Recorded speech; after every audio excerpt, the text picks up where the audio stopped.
All right, Mr. D. We got to keep those pests out, right? Those things that go bump in the night, right? That's right. We got to keep bats out of the belfry. Keep bats out of the belfry. They make all sorts of noise up there. During the wintertime or in the fall, as the temperatures start to get a little cooler, critters like to find a warm place, and they will come into your home if you relax and let them. And that's insects and mammals like mice and rats and things like that. And I've got some suggestions. Okay.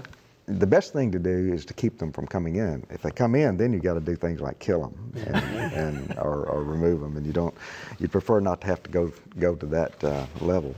But the National Pest Management Association has put out some tips that you can follow that I ran across this last night, and some really good tips that you can use. And a lot of them are common sense. For example, sealing cracks and holes on the outside of your home. You know, walk around your house and take a good hard look at it, and look at it as if you're a mouse. And keep in mind that mice and rats have the ability to move the bones in their head, and they can get through extremely small holes. A mouse can get through a 1/4 inch crack. Wow, that's small. And a rat can get through a 1/2 inch crack. And they can do that because they can actually reduce the size of their heads. But seal those 1/4 inch and 1/2 inch cracks on the outside of your home. Pay special attention to where pipes and wires, utilities, gas lines and things like that enter your home. And if you have loose mortar or weather stripping that's fallen off or needs repair, do that. Now's a good time to do that. Firewood, if you have a fireplace, or even if a lot of folks that don't have fireplaces have fire pits, and they tend to store firewood, but make sure it's a pretty good distance from your home, at least 20 or 30 feet away from your home, because a lot of critters will take up residence in a wood pile.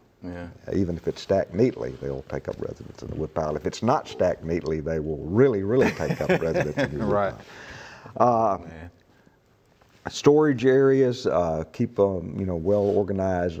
Rats and mice really like clutter in under your house and in your attic and in places like that. If you keep things off the floor, with air spaces under them and stacked neatly, you're less likely to attract critters like that.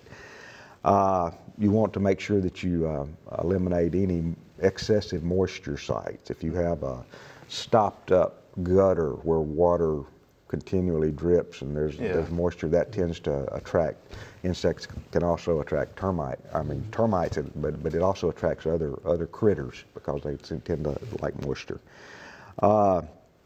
If you have holes, you can cover them with hardware cloth. I would use at least a 1/4 inch or smaller hardware cloth. Now, I said a mouse could go through a 1/4 inch crack.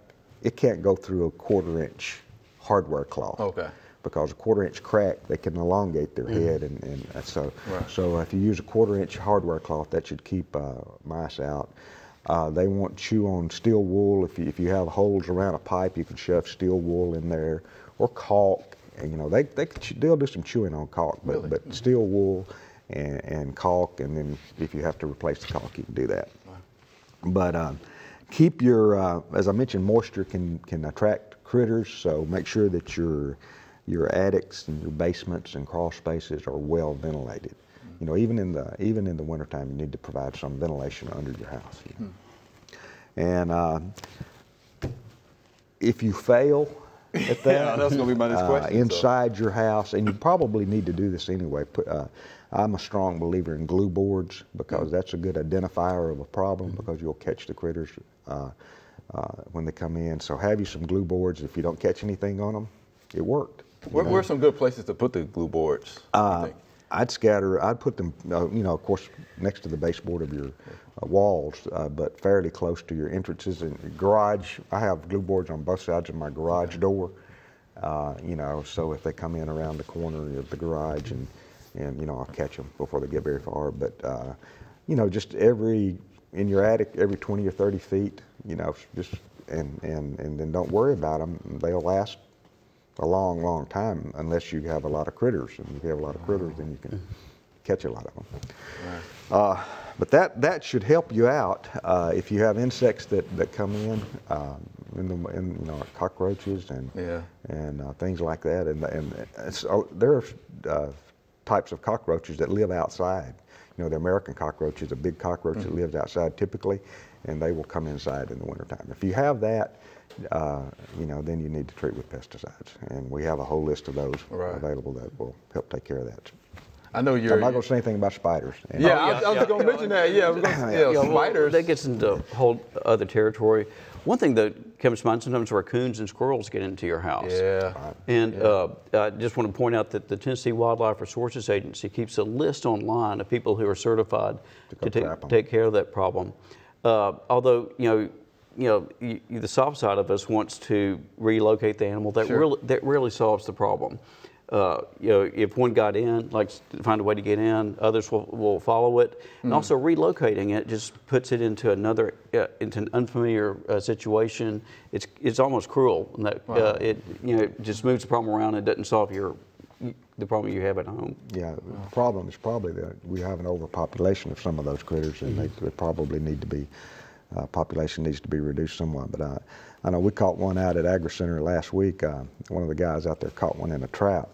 And I said, well, what did you use for bait? He didn't use anything for bait. It wasn't a real smart raccoon. I mean, he just went, he opened the trap, had the trap set with no bait in it, and the raccoon goes wandering in and got caught. And I said, what are you going to do with it? And he said, I'll just take it down here and turn it loose. I said, well, it'll probably beat you back here. But it's kind of funny. I think, I mean, they're a problem at Agri Center in the research plots. And I had heard that some of the companies who catch these critters in the wintertime will take them out to Shelby Farms and release them. Oh, wow. Well, that's Agri Center. And, it sure is. That can create problems. And this particular guy that caught this one said, actually, in the wintertime, he does that part-time. And I said, what do you do with them in the wintertime? I'll bring them out here and turn them loose. And, man. And just, turn them loose out there, food plots and everything else. How about that? If you want to release them, take them at least 100 miles away. How about that? out in the rural area, or something like that. But even then, it's pretty cruel to that critter, because he's going to be competing against a country critter that knows. He won't know his way around. He won't be able to survive. And meanwhile, they'll just clear the pathway for one of his friends to move back into your house. That's right. Wow, about that. Right. All right. Well, we appreciate that discussion. Thanks, Mr. D. Thanks for watching the video. If you enjoyed it, please click the subscribe button below.